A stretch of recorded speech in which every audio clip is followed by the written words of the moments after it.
She walked into the restaurant with trembling hands and a basket full of chocolates. Her clothes were dusty, her hair tied in 2 uneven braids. At first glance, she didn't belong there. The chandeliers glittered above white tablecloths, and the men in suits didn't even look up, until one of them heard her small voice. "Chocolates for sale, please, sir." A man wearing a dark blue suit slowly lifted his eyes from his plate. He smirked, nudged the friend beside him, and pointed at her. That single moment, that single laugh, would change everything because what he said next would either break her, or reveal something no one expected. "Sell it to me in German," he chuckled, "and I'll pay you $100,000. His friends burst into laughter, but the girl didn't. She just looked at him, with eyes that carried years of struggle, and something else, something powerful. Before I tell you what happened next, make sure you subscribe to Kindness Action, where we believe one simple act of kindness can change a life. Like this video if you believe in kindness, and comment, "I choose kindness," below, because your words might inspire someone else today. The girl's name was Maria. She was only 12, but life had aged her more than most adults. Her father had passed away the year before. Her mother worked double shifts cleaning offices. And every afternoon, Maria walked through the city selling chocolates to help with rent. She didn't hate her life, she just wished someone, anyone, would see her as more than a poor kid with a basket. The millionaire who mocked her, his name was Richard. He wasn't a bad man. At least, that's what he believed. He had worked his way up, from nothing to a life of power and wealth.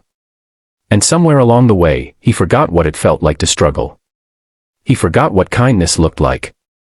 So when he pointed at Maria, he didn't see a child, he saw entertainment. "I'll say it again," Richard laughed. "Sell me those chocolates in German, and I'll give you $100,000. But you can't. So move along." Maria didn't move. She looked at the chocolates in her basket. People usually ignored her. Some were kind. Some were rude. But no one ever challenged her like this. She took a breath, then she began to speak, not in English, but in fluent, perfect German. "Guten Tag, Meine. Dies Schokolade ist handgemacht. Sie ist süß, cremig und die Waller Liebe. Ich verkauf sie, meiner Familie zu helfen. Möchten Sie einkaufen?" The table went silent. The laughter died instantly. Richard's mouth was open, eyes wide in disbelief. She continued, her voice confident, steady, like she had practiced this moment her whole life. "Vielleicht worden Sie es genießen, wenn Sie jemandem helfen würden. Es ist nicht nur ein Kauf. Es ist ein Akter gut."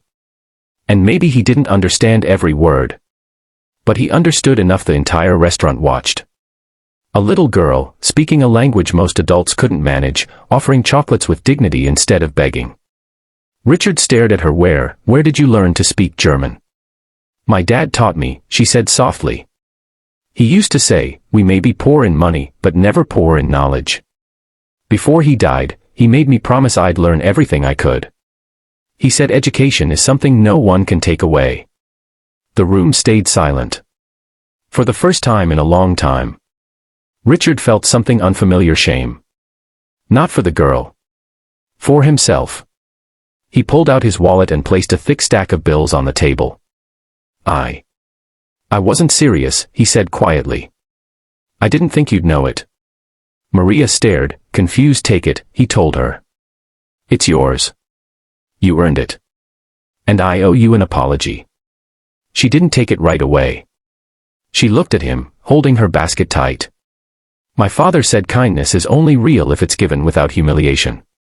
Richard felt the words hit him like a punch. Because he suddenly realized how small he had been, despite all his money. He slowly stood up. "Then let me change that," he said. He walked around the table, knelt right in front of her. "I'm sorry for mocking you. You are intelligent, strong, and far more capable than I was at your age." He placed the money gently into her hands. Not like a handout. Like a gift. Then he stood and turned to the whole restaurant. "Ladies and gentlemen, this young girl reminded me today that kindness is far more valuable than wealth. I forgot that kindness built my success. I will not forget again." Someone started to clap. Then another. Soon the room was filled with applause, not for him, but for her. Maria walked out of that restaurant with $100,000 in her hands, but that wasn't the real miracle. The miracle was that an entire room of strangers saw the power of respect. The miracle was that one arrogant man rediscovered humanity. And the miracle was that a child refused to let poverty steal her dignity. Kindness doesn't always look like a donation or a grand gesture. Sometimes, it looks like treating someone with respect. Sometimes, it sounds like an apology. And sometimes, it sounds like a brave little girl speaking German in a fancy restaurant. So today, let this story remind you your words matter, your actions matter, and you never know whose life you may lift up, simply by being kind. If you feel inspired, type, "I choose kindness," in the comments. Share this video with someone who needs to believe in goodness again. And remember, kindness costs nothing, but its impact is priceless.